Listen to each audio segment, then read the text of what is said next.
Oh, the monster trucks. 4 flat tires. I said a flat tire. Even though the Giant's no longer with us, you gotta love that monster truck. By the way, he's walking to the ring saying, "I'm not dead." To give it a rating, I would give it.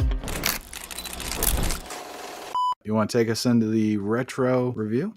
So this week we have Halloween Havoc 1995. This is our second Nitro era pay-per-view. Last week, obviously, we did Fall Brawl. That was the first one.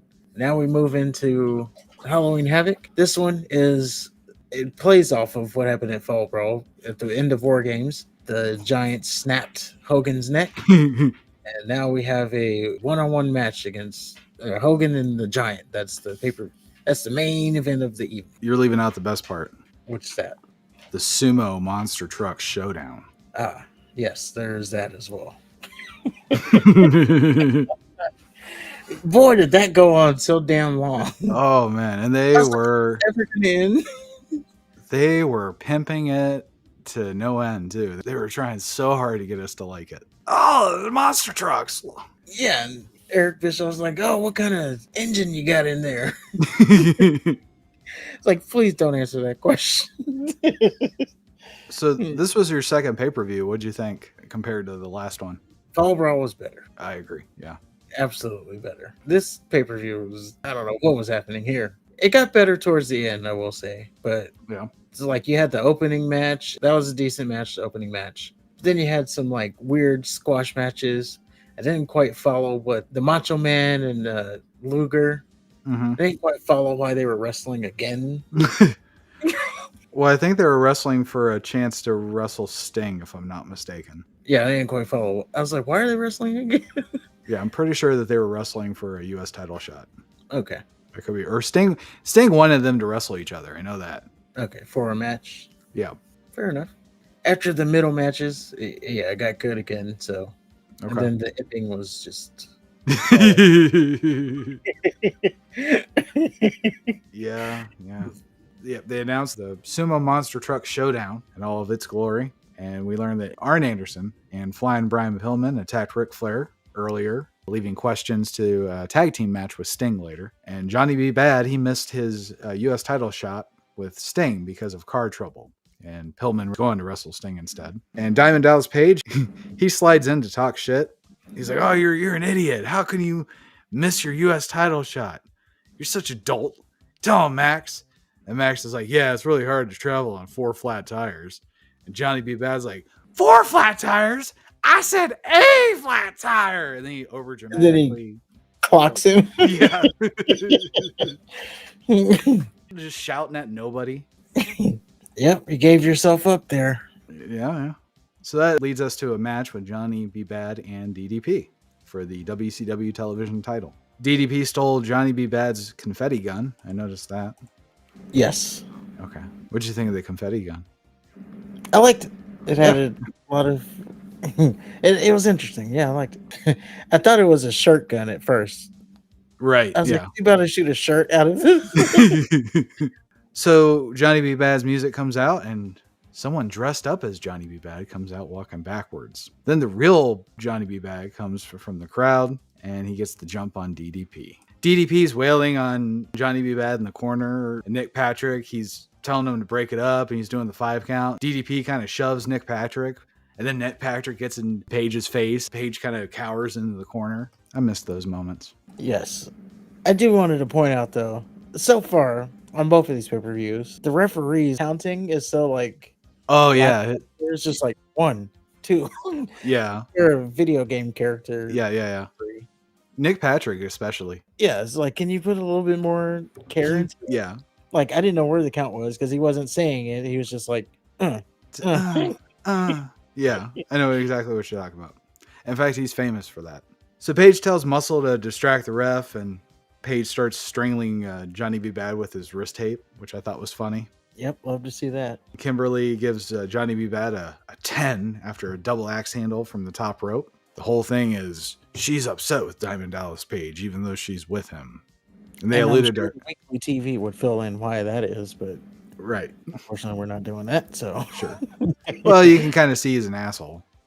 Yeah, he mistreats her. Yeah. By the way, he has some bad employees. She's over here giving Johnny B. Bad a 10. Diamond Dallas Page asked for a 10. She didn't give it to him. But he did a move and then he asked for a 10. She didn't give it to him. And then she gives Johnny B. Bad a 10. And when she gave Diamond Dallas Page a 10, she's rolling her eyes. Right. And then Max Muscle, His slow he's ass. over here giving up that he slashed Johnny B. Bad's tires. So, he's just got some bad employees. He needs to go back to the drawing board. But I will say that Diamond Doll, who now we know her name is Kimberly, Mm-hmm. I see a bright future in her. Maybe she can go to the olden day of OnlyFans. Maybe. She has a really nice scene in 40-Year-Old Virgin. She does? Yeah, she's in the speed dating scene. Her tip pops out. It's great. Oh, I've had to buy 3 copies because it skips now. Yeah. It's just a hole, just in that spot. Diamond Dallas Page holds Bad while Max Muscle winds up for a clothesline. Bad dodges at the last second and nails Page. And Bad gets the cover for the title and the win. And new television shit. Definitely not as good as the opening match in Fall Brawl. I will say that. Yeah, and it was kind of anticlimactic, the finish. A little bit, because he hits the clothesline. Max Muscle hits the clothesline on Diamond Dallas Page, accidentally, by the way. Of course. And then there was several seconds that you would think, just from a clothesline, Diamond Dallas Page should be able to recover from that. Especially because Johnny B. Bad, I think he hit 2 of his finishes on him, and he was able to kick out of it.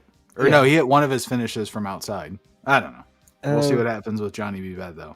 I forget what the next pay-per-view is, but we'll see if he's on it. Yeah, we'll see. I thought I remember him and Kimberly being a duo. I can't remember. Maybe. I mean, that seems to be where I guess we'll just have to wait. Yeah. I remember he used to have a woman with, but I don't remember which woman it was. But I think it was her. But we shall see. It would make sense. So we get Shivani and Heenan. They go over the Sumo Monster Truck Challenge.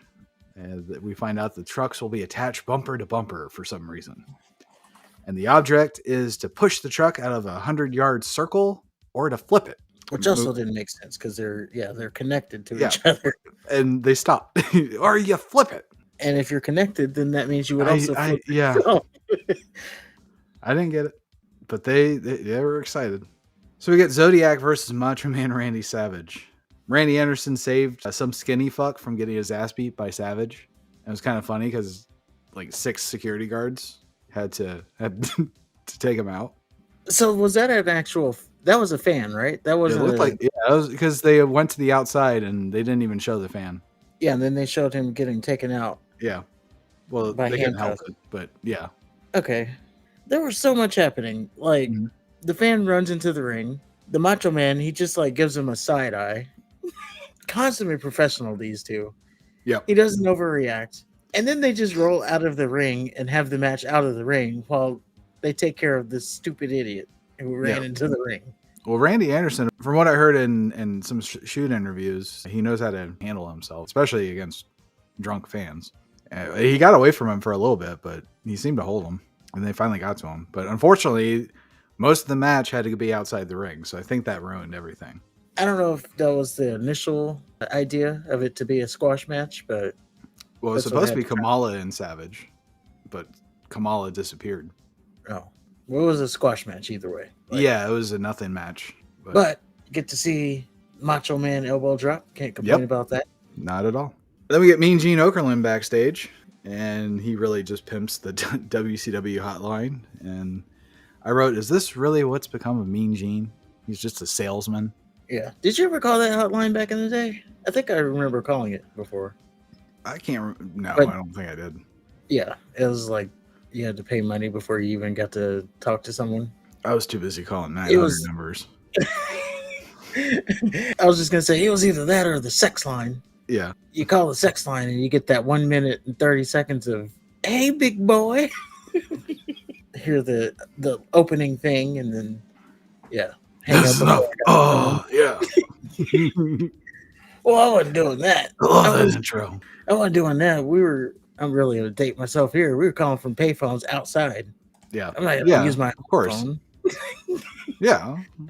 They can call me back then. They can get me in trouble. But I do remember calling that hotline, but I didn't get to actually speak to someone. I can't imagine that you would. Or if you did, it'd be like Disco Inferno. No, they had people backstage on the phones. They On had a Hawk. They showed him talking to something on TV, but Oh, you're saying it wasn't no. good luck? And he was on the phone, so he wasn't going to either have to wait, and I'm sure your minutes are running up while you're waiting. You would have had to talk to Disco Inferno or Hoovy Juice. Well, they weren't around then. Yeah, they were. Not yet. They were there. Okay. Johnny B. Bad slides in to brag about winning the TV title, and I guess he's going to eat Greek food later with Mean Gene. And he said, "I'm a bad man." Moving on, we have Road Warrior Hawk versus Kurosawa. Kurosawa is a New Japan, I don't want to say legend, but that's his hood. So I guess Kurosawa broke Hawk's arm a few weeks earlier during a tag match. That sets up this match, and it was pretty much all Hawk. And then Kurosawa throws Hawk head first in the ring post after Hawk clotheslines Colonel Parker from the apron. And Kurosawa hits this backdrop and then a Samoan drop for the win. And Kurosawa had his feet on the ropes while Parker kind of held one of them down for more leverage. Yep. Colonel Sanders. This week and also last week with WrestleMania, I do say I missed the whole manager thing. You had these managers, they would just like manage all these different teams or individuals. Mm-hmm. Like Colonel Sanders was with Kurosawa there. Yeah. But he's also with, I already forgot the name of him. Bunkhouse Buck and Dirty Dick. And I don't even know if they're still around. But yeah, so he was managing them, and he's also managing them. No Sherry in sight, so I guess they dropped that whole thing or paid it off or whatever. I can't remember. Again, although Harlem Heat wasn't on the pay-per-view, so we don't know. Yeah, well, I'm saying they probably paid that off on TV. Yeah, but we don't watch the weekly TV, so there you go. Next up, we have Mean Gene Okerlund again. He's in the back, of course, and he's interviewing the Macho Man, Randy Savage, after his victory over the Zodiac. And we find out Luger is facing Ming the Barbarian. Or wait, is it Ming the Barbarian? No, Ming and the Barbarian was the tag team, so it's just Ming. Yeah, Ming. He was a Samoan something, but I forgot what it was. Okay. So yeah, Luger's facing Ming, and if Luger beats Ming, he gets to face the Macho Man. And Macho Man says Hogan can't separate business from friendship, and Hogan's his friend, but he'll beat him in the ring if it comes down to that. Believe it. Then Mean Gene asked Macho about the sumo monster truck challenge. Macho Man pretends that the monster truck challenge is a big deal. Imagine that. I'm going to beat you, Hogan. Well, what about his monster truck challenge? Oh, well, that's going to be hellacious. I'm really going to get it done. They were really pushing that thing. Yeah. So next up, we have JL versus Sabu. Sabu is with the original Sheik. And both men start off hot. Sabu does a moonsault from the apron to the floor. It takes out both JL and the original Sheik. Just no. He sure did. He took the... I said, this guy, he's in a cane and he's getting jumped out like that. To me, this kind of just seemed like a glorified backyard wrestling match. Sabu just did a bunch of shit, regardless of whether or not he hit it or not. Same thing with JL. Then Sabu wins with a springboard moonsault. And the original Sheik burns JL with a ball of fire. Yeah, it was something off about that match. Yeah. Like Sabu was botching. I mean, I don't want to be like, a wrestling guy, but he's botching moves. Yeah. Well, I don't mind that because I like the fact that Sabu's not pretty with the move. It's reckless abandon. Yeah, he's jumping and hoping for the best pretty much. Yeah. I don't know. They just were there. Yeah, but I did find it kind of enlightening that Sabu was Sabu even back then. Yep. So when he went to ECW, that was pretty much still him. Like he already had scars on him and all that. Yeah. I don't know why. His uncle's the original Sheik, so he kind of took over that gimmick. Oh. Well, I don't know why he decided to do the fireball, the original Sheik, but there you go. That's probably something he does or did. They were in Detroit, and that's where the original Sheik's territory was. So he was a big, I don't want to say hometown hero, but pretty close to it. I see. So he probably did the fireball because that's what he does. That'd be my guess. I see. So we get Kevin Sullivan sitting next to the donkey.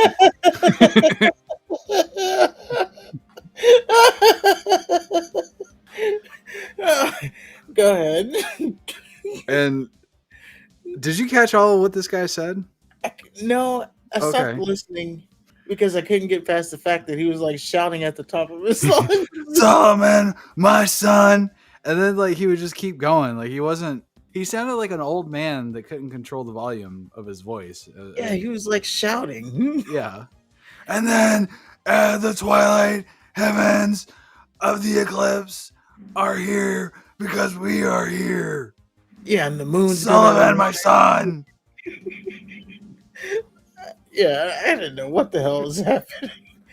And then Sullivan juicily says that Hogan is embracing evil because he wears black. And I mean juicily. And he even says he was frothing. There's nothing Hogan can do to escape the dreaded Dungon, the Dungeons monster truck, because got to throw that monster truck challenge in there. Of course. And then Hogan's friends are turning their back on him. Yeah, that was so weird. Sullivan, my son! Yeah, what was he talking about? The planets aligning and eclipses and moons and bad things happen when they're around. Yeah. But it does show you that you don't have to have a coherent promo for it to be entertaining. Oh. And we don't get to see Hogan go to the land of make believe. Oh, he goes and they played it on the TV, and that same guy who's like floating above the ring, or floating in the air, and still screaming. Oh, it's so bad, it's good. Telling you, we're missing out. Yeah, but also, did you notice, or do you notice here, or at least I did, like the Judgment Day, the Dungeon of Doom is just like sprinkled all through this. Yeah. So we get another Mean Gene backstage segment. He's with Hogan and some other people. The only thing I really paid attention to is that Hogan is wearing his Hollywood Hogan gear. Yeah, this was pretty much it was a giveaway or some shit. Yeah. Yeah, it was a commercial. They were giving away a Harley Davidson. Yeah. So, yeah. Don't even know why I brought it up. So we have Ming versus Lex Luger. And I have no idea why Ming was dressed up like Space Ghost, but he was. He was. And Ming looks like he could whoop every member of the bloodline without even getting out of his chair. This looks so rugged. I mean, look at him. Build him at 309 pounds. Yeah. And say what you want about Luger, but the dude can sell. Like every time he was getting hit, I loved it. Ming hits Luger with a golden spike. Right in front of the ref, by the way. Right in front of the ref. And then Kevin Sullivan gets in the ring and then he inexplicably kicks Luger with the pussiest kick I've ever seen in my life. He was Ming. So first of all, Ming hits Luger with the spike. Yes. So he wins. He would have won the match, but it should have been a DQ because he did it right in front of the referee. And then for no reason whatsoever, Sullivan goes and kicks Luger in the head. Like what? It made no sense, all of it. Yeah. Well, the referee saw Ming do the spike, but he didn't see Ming put the golden spike on his thumb. So he hit him with the spike, but then he quickly took the golden spike off and then went for the cover. That's what happened there. Okay. But the I was like, oh, Kevin Sullivan just caused a DQ on a match that should have already had a DQ. Right. But yeah, Kevin Sullivan's little kick causes a DQ, and Ming is justifiably pissed off. Kevin Sullivan's reasoning is that he wants Luger to face Savage, and Ming was still not happy about that. Yeah. We have yet another Mean Gene Okerlund backstage segment. This time he's with the Giant, and they're talking about the goddamn monster trucks. Giant is hoping to beat Hogan with his monster truck, and then beat Hogan for the belt.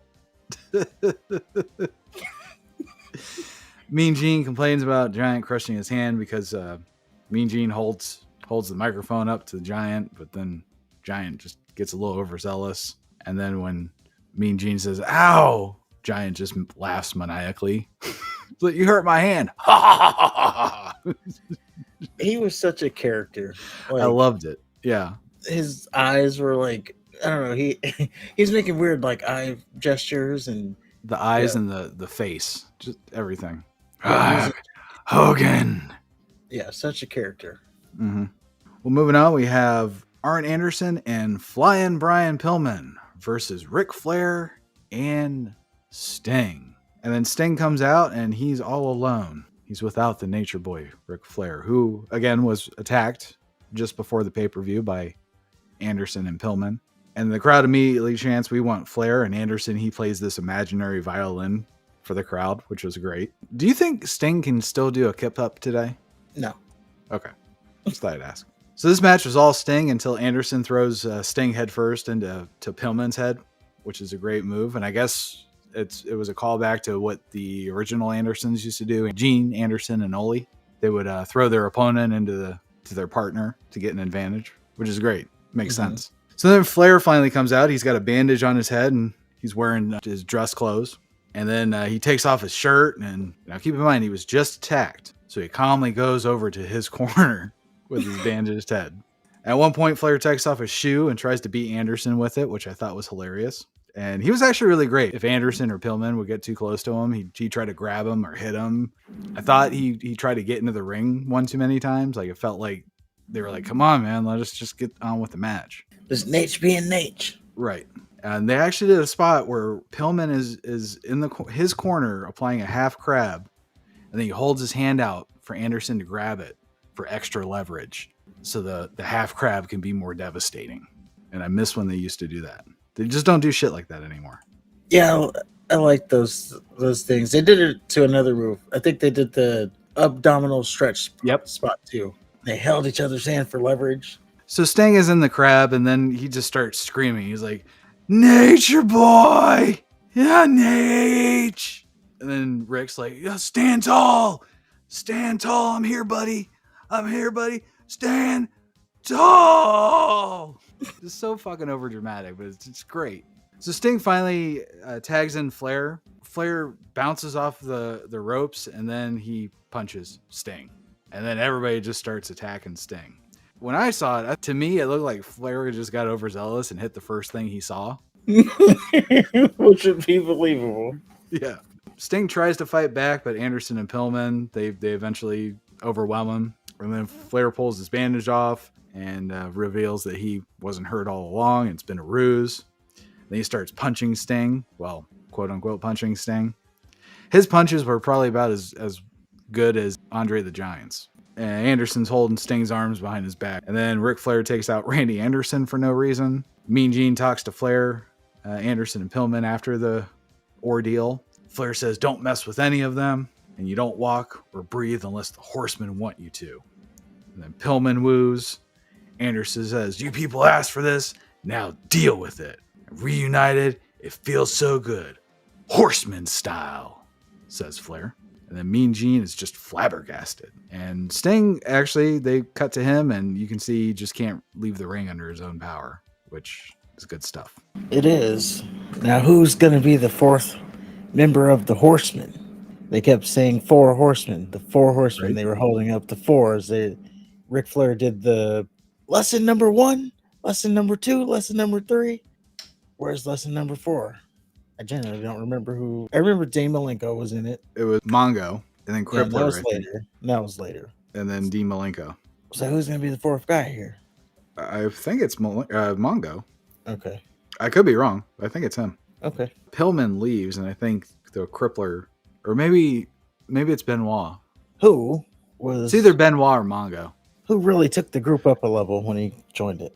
Yeah. The Crippler. So we get a break from Mean Gene, and we get Mike Tenay instead backstage. He's with Luger, and he wants Luger's thoughts regarding his match with Ming and his potential match with Savage, should he beat Ming. And Luger says Sting wanted him to have a match with Savage for reasons he doesn't know. There you go. And Luger, his goal is to win gold, so he's going to have to beat Savage to do so. What do you think about Luger's impassioned statement there? I was excited to see who was going to win. I still didn't know why they were wrestling again. And I was like, well, we'll get to it. Okay. I was confused at the end. Okay. Well, we get to the moment we have all been waiting for. We have Hulk Hogan versus the Giant in a sumo monster truck challenge. This is going to be the greatest thing that we have ever seen because they've told us this all throughout the night. Yep. Talking about how the trucks were made, the upgrades. Mm-hmm. They recap the Giant versus Hogan ordeal. Giant shows up at Fall Brawl promotional event, tosses Andre the Giant shirt at Hogan. Now, earlier they claimed that Giant was Andre's son. They were really inconsistent about that because they'd bring it up, but then they wouldn't really follow through with it. They would just, whenever it was convenient, they would bring it up. Yeah. Then they showed Giant running over Hogan's motorcycle with his monster truck, which, of course, that means we got to bring other monster trucks involved. Then they showed Giant snapping Hogan's neck at Fall Brawl. And then Hogan, wearing a neck brace, challenges the Giant to a monster truck challenge. So this is Hogan's idea. He just got his neck snapped. So his solution to getting revenge is a monster truck showdown. You got to get him back somehow. I guess. Apparently, the Giant snapped Hogan's neck a second time, and then Sullivan shaved his mustache off so he can do Thunder in Paradise. Yeah, it seemed that was on Nitro. Yeah. But yeah, they got him again. That dastardly Giant. And And how Giant- dare they shave off Hogan's mustache? Like, that's his trademark. You see how Right. weird he looked without one? He just looked like a regular guy. Giant's early choke slams were really awesome, where he'd just pick him up and slam everything down. It's like a And fucking tree. He goes down with him. Yeah. Like it was an actual slam. Yeah. And then there was also a Yeti or Yeti. They just showed it. It looked like it was coming out of a cake or something. They just showed it waving its arms and then like, oh, there's a Yeti. And that was really it. So then Bischoff comes in to put a bow on this shit. They take us to Hogan and the Giant. They're facing off on the roof and they're going over the rules of the monster truck challenge. And then they weld the monster trucks together. Then they say that there are random charges just around the perimeter. And both drivers can explode tonight. How do you feel about the random charges? I think I only saw one. I think I did too. I can't remember if there was one or two. But yeah, it was they were sparklers. Yeah. No impact whatsoever. I got to give credit for Bischoff. He was calling this thing like it wasn't a complete abortion of an idea, even though like we all have eyes. But he was really giving it the old college try. Yeah, he was giving it full play-by-play. Yeah. Giant pushes one of Hogan's axles out of the ring, and it was very suspenseful, I guess. And then Heenan says, "This is exciting!" And I could just feel the sarcasm just from beyond the grave. And then Giant pushes Hogan's truck into one of the charges. Really, nothing happens. It was just sparkles. And Hogan randomly pushes Giant's truck out of the ring for victory. So if you can imagine this, it's just the trucks. They're just pushing each other. They're just pushing each other and moving back and forth a little bit Slowly. and going in circles. Yeah. And then finally, after what felt like 15 minutes, Oh, it felt like 15 hours. yeah, finally we get a winner, I guess. And then after Hogan wins, Giant gets out of his truck and then he charges Hogan. Then he grabs Hogan by the throat and he walks over to the edge of the building. And then they both just gingerly get up on the ledge. Like, I got you by the throat. Hold on. Let me get up here. So then Giant tries to do like this axe handle thing. And then Hogan gets out of the way. And then Giant falls off of the building. Hogan makes to grab for the Giant. Like he would be able to lift him. Had he grabbed him, like seriously.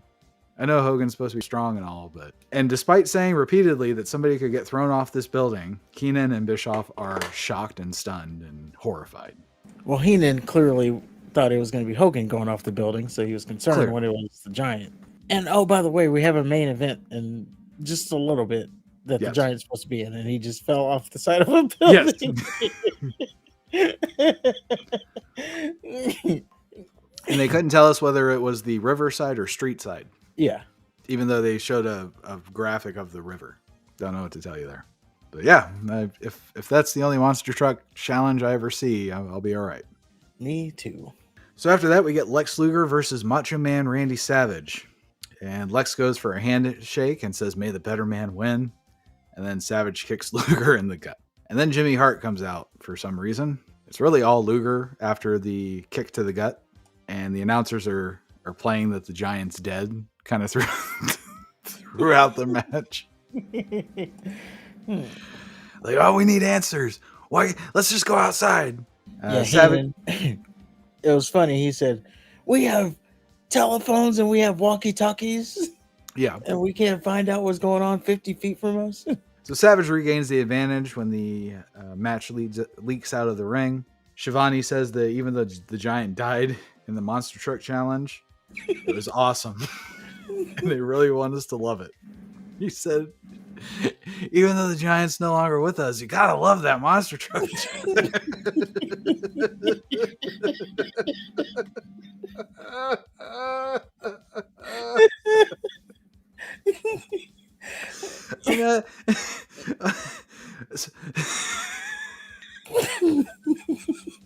Imagine somebody dies on the field. Oh, somebody died, but man, that was a great play. Yeah.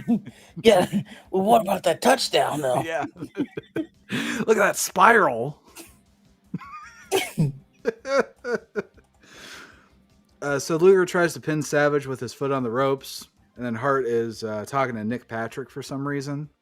And then Macho Man whips Luger into Hart and then hits the elbow for his second win of the night. Hart gives 0 fucks about Luger losing the match because of him. And as Macho Man is leaving, a fan holds up a sign. Macho Man, Lex can't beat you. And then Macho Man promptly grabs the sign and rips it in half. Macho Man has had it with the fans for the night. Apparently. So finally, we get Hulk Hogan with Jimmy Hart versus the Giant. And Shivani says Bruce Buffer is going to announce the match. Heenan gets pissed off and he leaves for 2 seconds. Then he comes back and he's like, I guess I can't leave. But all I want is some answers. Then Shivani suggests that Heenan become a producer. And then Heenan brings up his relationship with Andre, which is the first and only time that they bring it up. Yep. And aside from by the way. And aside from the blurb in the video package earlier in the pay-per-view, that's the only time they brought it up. I can't remember, maybe in the commentary during the match, but... So Shivani replays the Monster Trucks.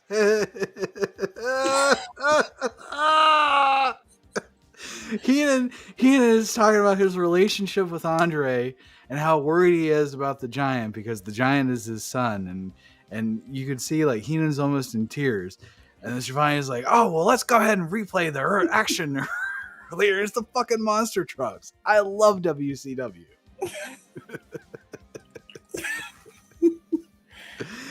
Then they cut to Bruce Buffer, who starts to introduce the Giant, but then Hulk Hogan comes out all somber. He's in his street clothes. And Hogan's WCW theme sucked. Ugh. Yeah, they didn't have the rights to the real American. And it's like the anti-American. Hogan says what happened wasn't supposed to go down like that, brothers. And Hogan is about to say the Giant is dead, but then the Giant's music plays. And he says, I don't understand anything, which is the truest statement of the night. And Buffer says, let's get ready to rumble. And the Giant chases Hogan out of the ring. Oh, Hogan, and by the way, he's walking to the ring saying, I'm not dead.